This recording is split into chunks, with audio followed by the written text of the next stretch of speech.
Jadi nanti untuk proses men-setting terkait dengan aturan akademik, kita bisa masuk ke menu pengaturan, kemudian di aturan akademik.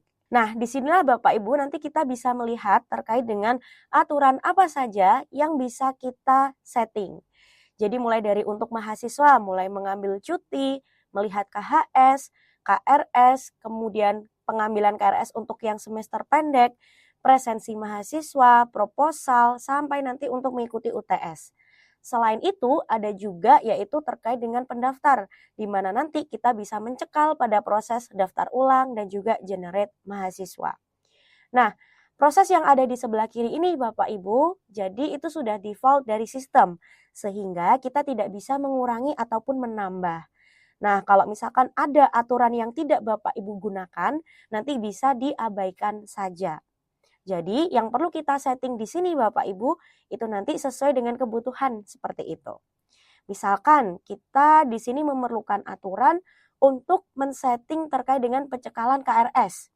Caranya nanti dari Bapak Ibu bisa ke bagian pengambilan KRS reguler. Nah, kemudian nanti kita bisa klik tambah.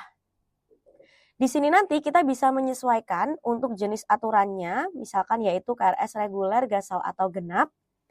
Kemudian aturan akademik ini bisa kita tentukan berdasarkan unitnya. Jadi kalau misalkan aturan ini berlaku untuk semua prodi, maka bisa kita pilih di level universitas. Namun kalau misalkan ini hanya berlaku untuk fakultas atau prodi tertentu, silakan nanti bisa disesuaikan pada bagian unit kerjanya.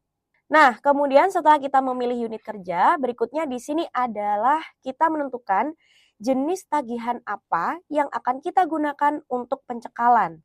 Misalkan di sini yang digunakan sebagai syarat untuk pengambilan KRS itu adalah tagihan SPP. Maka kita pilih di sini untuk jenis tagihannya adalah SPP. Kemudian cicilan awal. Nah, ini nanti Bapak Ibu digunakan untuk memberikan aturan kira-kira yang akan kita gunakan sebagai pengecekan pada proses terkait yang sudah kita setting tadi, itu cicilan keberapa? Apakah ini semua cicilan atau hanya cicilan tertentu saja? Kalau semisal di perguruan tinggi Bapak Ibu tidak menerapkan skema cicilan, bisa kita buat semuanya. Maka artinya ini akan terhitung secara keseluruhan Bapak Ibu. Tapi kalau semisal nih dari Bapak Ibu perguruan tingginya menerapkan skemanya cicilan, maka di sini kita bisa menentukan misalkan yang menjadi pengecekan itu nanti ada cicilan satu saja. Maka cicilan awal di sini kita bisa isikan satu seperti itu. Nah, kemudian pada bagian pemeriksaan tagihan ini ada 3 kriteria ya Bapak Ibu. Yang pertama, hanya periode saat ini. Jadi kalau misalkan kita pilih yang hanya periode saat ini, itu hanya mengecek tagihan yang ada di periode yang sedang berjalan. Jadi kalau semisal sekarang sedang berjalan 2025 ganjil, maka yang akan dicek itu adalah tagihan di 2025 ganjil tersebut. Kemudian ini ada juga periode saat ini dan sebelumnya. Nah, kalau untuk periode saat ini dan sebelumnya, sama seperti yang sebelumnya tadi ya, jadi mengecek periode yang sedang berjalan saat ini. Namun, ada juga pengecekan tagihan di periode sebelumnya. Untuk periode yang sebelumnya ini, sifatnya itu mengecek semuanya, Bapak Ibu. Jadi tidak hanya periode tertentu saja, tapi semua tagihan yang ada di periode sebelumnya yang belum lunas, itu akan dijadikan sebagai pengecekan. Dan yang terakhir adalah hanya periode sebelumnya. Jadi kalau misalkan Bapak Ibu pilih aturan yang ketiga ini, maka yang akan dicek itu hanya tagihan yang ada di periode sebelumnya saja. Dan itu bersifat semua periode Bapak Ibu. Artinya kalau misalkan sekarang kita sedang berjalan 2025 ganjil, maka yang akan dicek tagihannya itu adalah 2024 genap ke bawah. Seperti itu. Nah, biasanya Bapak Ibu kami merekomendasikan untuk yang saklek ya, Bapak Ibu itu nanti bisa memilih periode saat ini dan sebelumnya. Karena ini kedua hal itu sudah akan dicek Bapak Ibu, seperti itu. Kemudian ini untuk pengecekannya. Pengecekannya sendiri nanti kita bisa menentukan untuk syarat minimalnya ini tuh kita tentukan berdasarkan nominal atau persentase. Kalau misalkan nominal Bapak Ibu maka nanti silakan bisa diinputkan. Nominal pembayarannya itu harus berapa. Namun kalau misalkan mungkin nih dari Bapak Ibu memiliki tarif yang bervariasi gitu ya. Jadi kita menggunakan persentase itu juga bisa. Kita bisa pilih persentase. Nah, di sini kita inputkan 100. Maka ini artinya itu adalah 100%. Nanti Bapak Ibu kalau misalkan menerapkan skema cicilan yang tadi gitu ya. Jadi ketika cicilan awal ini misalkan saya setting 1. Ini nanti ketika pembayaran minimalnya itu adalah 100%, maka artinya yang harus lunas 100% itu adalah cicilan satunya Bapak Ibu. Jadi bukan secara tagihan fullnya.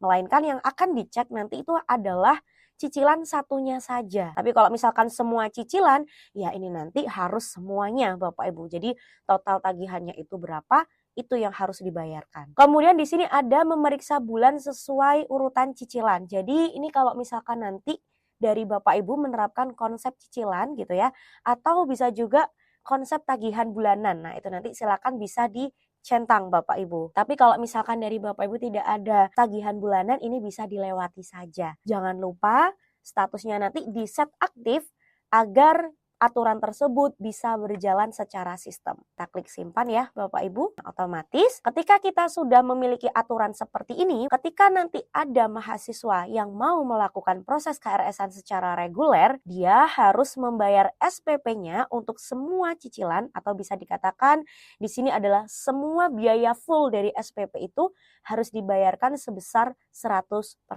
Jadi kalau ada yang tidak memenuhi, maka itu nanti tidak bisa melakukan proses KRS. Nah, itu tadi adalah proses untuk men-setting terkait dengan aturan akademik KRS. Sebetulnya selain KRS, dari Bapak Ibu juga bisa memberikan aturan di proses yang lainnya. Contoh, mengambil cuti. Mengambil cuti ini nanti berarti akan berjalan ketika ada mahasiswa yang dia itu mengajukan cuti, maka agar cutinya itu bisa divalidasi, kita harus memberikan aturan akademiknya. Kemudian di sini ada melihat KHS. Jadi melihat KHS ini nanti fungsinya itu adalah pencekalan ketika dari mahasiswa itu akan melihat nilai di KHS-nya. Kalau KRS tadi ya sudah kita bahas.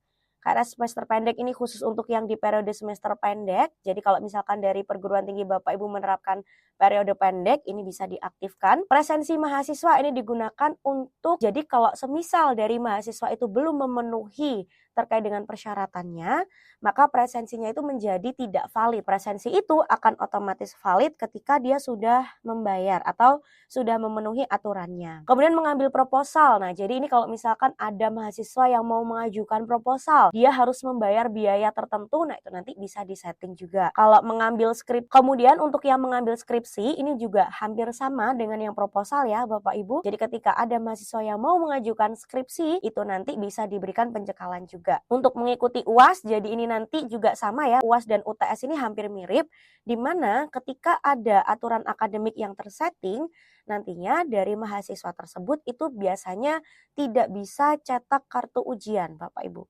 Jadi mereka baru bisa cetak kartu ujian itu ketika sudah memenuhi aturan akademiknya. Dan yang terakhir untuk yang di sisi pendaftar, nanti kita bisa memberikan dua, yaitu yang pertama adalah daftar ulang. Jadi nanti dari bagian PMB baru bisa menceklis atau memvalidasi daftar ulang ketika dari pendaftar tersebut sudah memenuhi aturan akademiknya. Dan yang terakhir adalah generate mahasiswa. Jadi ini digunakan kalau semisal dari Bapak Ibu ingin memberikan pencekalan sebelum data pendaftar tersebut itu kita kirim ke akademik. Jadi nanti di PMB itu ada istilah generate mahasiswa Bapak Ibu. Nah, generate mahasiswa itu nanti baru bisa kita lakukan ketika dari pendaftar tersebut sudah memenuhi terkait dengan aturan akademiknya. Nah, itu tadi adalah proses terkait dengan secara keseluruhan untuk men-setting aturan akademik ya Bapak Ibu semuanya. Nanti untuk penggunaan silakan dari Bapak Ibu bisa menyesuaikan sesuai dengan perguruan tinggi masing-masing.